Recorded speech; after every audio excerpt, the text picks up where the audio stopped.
he Ha? will, he will- kahit ano pong sabihin niya, kahit sabihin niyo na ano, basta kung makakatulong sa kanya, gagawin niya po yun. Ganyan po siya ka-driven po. Super determinado. Pero if ever na lilipat kayo sa Spain, kayo, may iwan kayo dyan. Or you're gonna move to Spain na rin. No, I prefer, ano lang po siya doon, solo. Because Ah, solo. I want him to mature and learn how to live by himself po. Wow! Kaya mo kaya dyan? Yes. Oh, yes, with a full yes and a full smile. Okay, that's good to know. And then, I'm curious kasi syempre si Gustavo Curtin, sikat na player yan. And, he was super excellent during his time. Ano yung mga nasabi niya sa'yo, John, about your game? Syempre, tinalo mo yung pamangkin niya. I said that I have a Padrong G professional. I don't know the word in English, but it's What is like it? What is it? I play like a pro now. Mm, He, in, he's, he, in what in way? Portuguese po, he said, John Teng Padrão Professional. Uh-huh.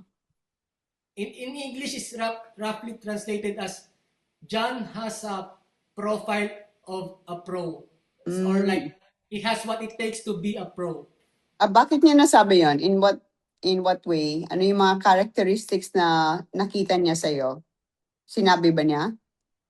He liked my technique though, and also Mm. the footwork.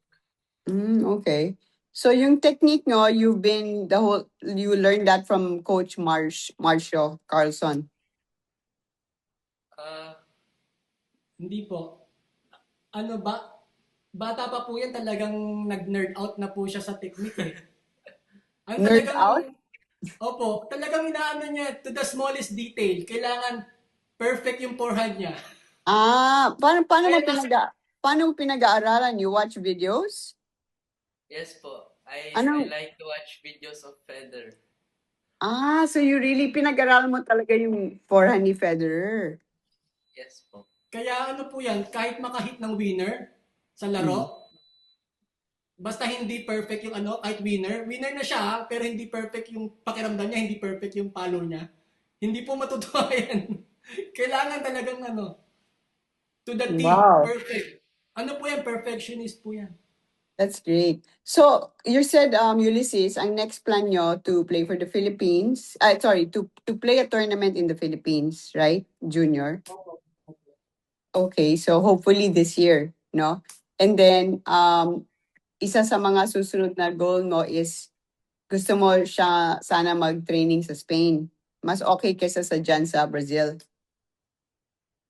Opo, Spain is, alam niyo naman po, Spain breeds the best tennis player. Mm. So, ayun po. Actually, the other day, kausap ko lang po yung CEO. Mm-mm. He's following up dun sa proposal and sabi ko, I would start applying for a visa but I need to have invitation from them po. Then Oo. they will help with that invitation. Yeah. So yung 2-week parang trial test para makita niyo yung academy, kailan ang goal nyo na makapunta doon sa Spain? It's either po October or December.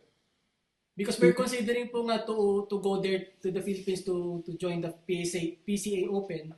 So it's either before the PSA Open or after that po. That's nice. So, it's nice na super suporta kayo sa anak nyo sa tennis dream niya. Wala po akong choice kasi napakaano po niya. Alam niyo naman po ma'am kung gaano kahirap ang tennis. Super. Sometimes it create conflict po sa player and then parents po. Mm-mm. And to be honest po talagang sometimes talagang meron kaming conflict. Minsan sabi ko sa kanya, pili ka na lang ng ibang gagawin. Pili ka na lang ng ibang gagawin. Kaya lang ayaw niya talaga po, gusto niya talagang mag-tennis. Marami po kasing talent ito na magaling din po itong swimmer eh. Okay. Opo. pinili niya talaga yung tennis. Yeah. Last month, Pero, yeah, go kamakailan ahead. nga po, yung swimming teacher niya nag-message ulit sa akin. Kinukulit ako, sabi kong pwede daw ibalik sa swimming kasi may potential din po to sa swimming. Nice. Pero swimming is a good base for to strengthen your whole body, di ba? Opo, he swim po before until he was 10 years old. Yeah. So, John, pag nasa court ka, masaya ka? Yes po. Pero ang hirap kasi ng training, di ba? I'm sure nag-jogging ka, nag-sprints and all that. So, okay lang yan Medyo, sa'yo. ano po yan, masaya siya, pero ini-injure niya po yung hard work. Okay. Saan niya nakuha yon? Are you a tennis player, Ulysses? Hobby po, dati. Hobby, Okay. tennis, hobby po. Ah. He saw me play when he was 2 years old. He saw me playing training. Pero hindi ko, like I said po, hindi ko siya talagang pinush doon sa path ng tennis. Mm-mm. He chose it by himself po. That's nice. What about Alex Ayala? Do you watch her? Nakapanood ka na ng match niya? Uh, I'm not watching so much the matches because of some tournaments, but I'm aware she's beating a lot of top 10 players and inspiring a lot of people in the Philippines. Yeah, for sure. That's great. So, yung yung parang next goals nyo, you're hoping to play in the Philippines and hoping to develop yung game niya sa Spain. But in order na maka-training siya sa Spain, kailangan nyo ng funder, yung magpa-fund, magsusupport financially. Opo, kasi up to this point po, ako lang po talaga yung niya yung, Mm. yung founder. Yeah. Sayang Yeah. naman po, sayang naman po kasi kung hindi madidevelop yung natural talent niya kasi he has so much potential po. Hindi po ito galing sa akin.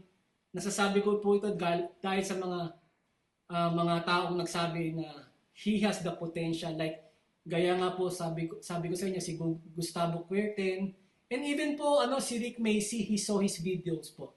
Mm. And he's impressed. Rick Macy po was impressed by him po.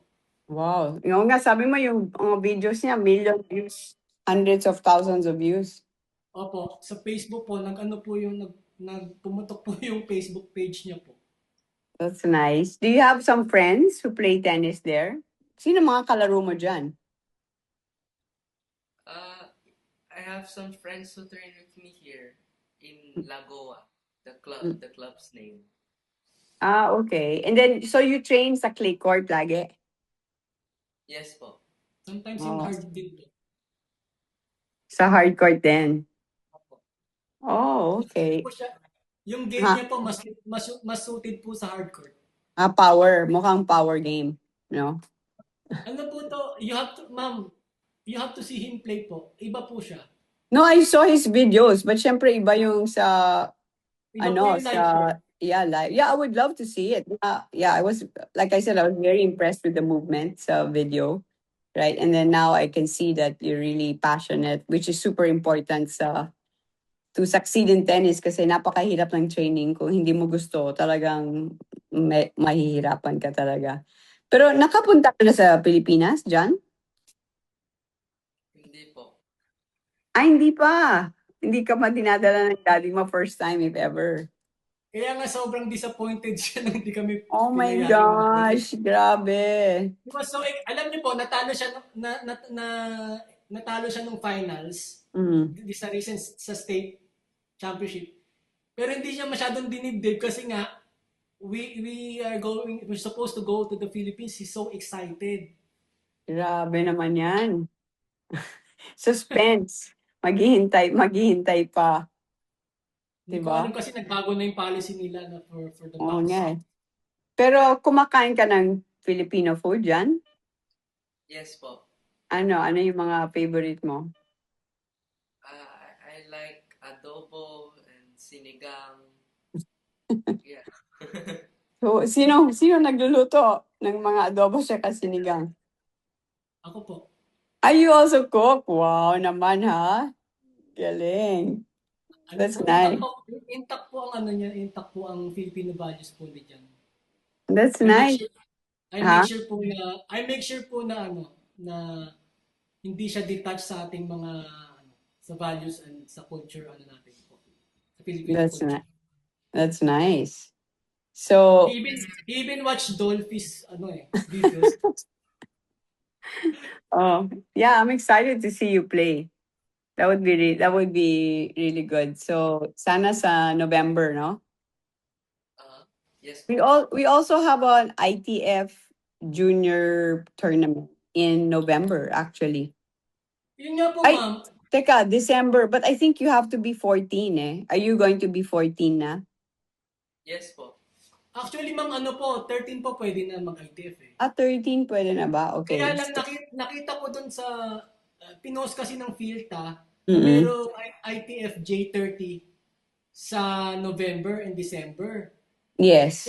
Pero hinahanap ko doon sa website ng ITF para makapag-register, wala namang lumalabas na ano, wala namang pong lumalabas na tournament. Okay. I'll get more information for you, but I'm pretty sure na ano siya, November to December. 2 weeks kasi yon eh. 2 weeks. Opo. Opo. Kasi usually po dapat nasa ano na po yun eh, nasa website na po ng ITF.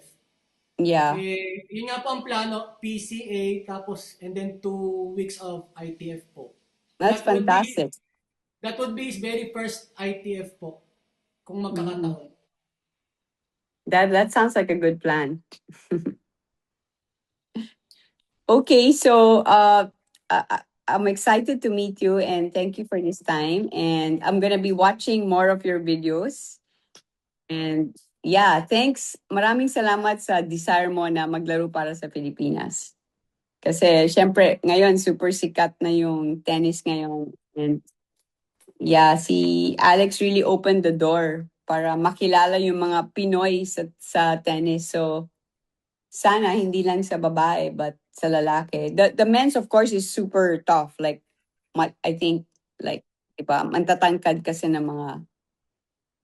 mga male players, but syempre But ma'am, iba rin yung fighting spirit ng Pinoy.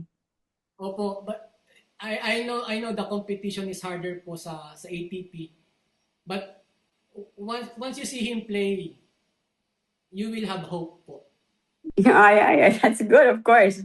Yeah, no, I always say na kapag interesado yung player with talent, with determination, plus the support of the parents, so ang daming ingredients, diba? So, yeah, I'm really happy that you're going to be pursuing your goal, and hopefully we can help. I can help you, and I'm sure a lot of Filipinos would like to help you.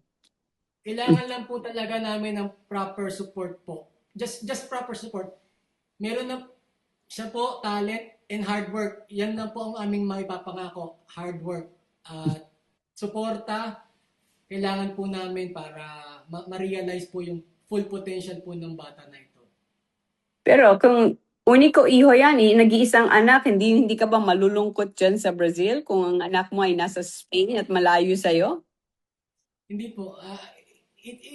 I had my time po and now he deserves to have his shot to reach his dreams po.